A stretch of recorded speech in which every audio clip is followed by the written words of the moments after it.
یہ کہتے ہو ہم کو اذان سے پرابلم نہیں، مائک سے پرابلم ہے، ہم سمجھتے ہیں کہ اس کے پیچھے کیا جذبات ہیں۔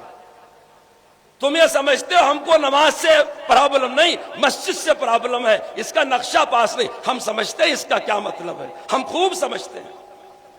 تم یہ کہتے ہو صاحب ہم کو تمہارے قرآن سے کوئی پرابلم نہیں ہے، ہم کو ان مدرسوں سے پرابلم ہے جو بنتے ہی ہم سمجھتے ہیں اس کا کیا مطلب ہے۔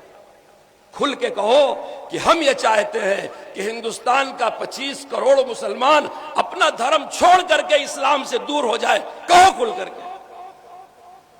مجھے یقین ہے اس گئے گزرے زمانے میں بھی میری قوم کا ایک فرد بھی مرتد ہونے کے لیے تیار نہیں ہے۔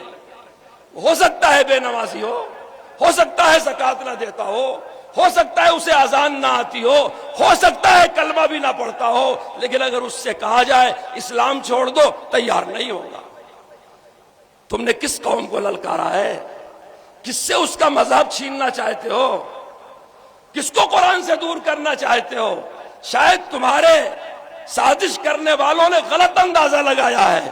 میں بار بار کہتا ہوں کہ مجھے فخر ہے کہ میں ایک بہادر قوم میں کام کر رہا ہوں۔ میری یہ قوم 25 کروڑ مسلمان جو شہروں سے زیادہ دیہاتوں میں پھیلے ہوئے ہیں، جن میں مالدار کم غریب زیادہ ہیں، مزدور زیادہ ہیں، جو آج چند سالوں سے حالات کے انگارے پر ہے، لیکن کیا مطلب ہے کہ اسلام چھوڑ دے؟ ممکن ہے کوئی میرے جیسا مولوی صاحب ڈر رہا ہو، ممکن ہے کوئی پڑھا لکھا آدمی ڈر رہا ہو، لیکن عام قوم کا حوصلہ بلند ہے۔ اس لیے قوم کی اس جرات، اس استقامت کو جمعیت علماء سلام کرتی ہے۔ ہم جمعیت علماء کے حوالے سے پورے ملک کا سفر کرتے ہیں، الحمدللہ مسلمانوں کا حوصلہ ٹوٹا ہوا نہیں ہے۔ جی انہی مسلمانوں کا جن کی پراپرٹیوں پر بلڈوزر کا رخ تھا، اور عجیب بات ہے، اللہ کا عجیب و غریب بندوبست ہے۔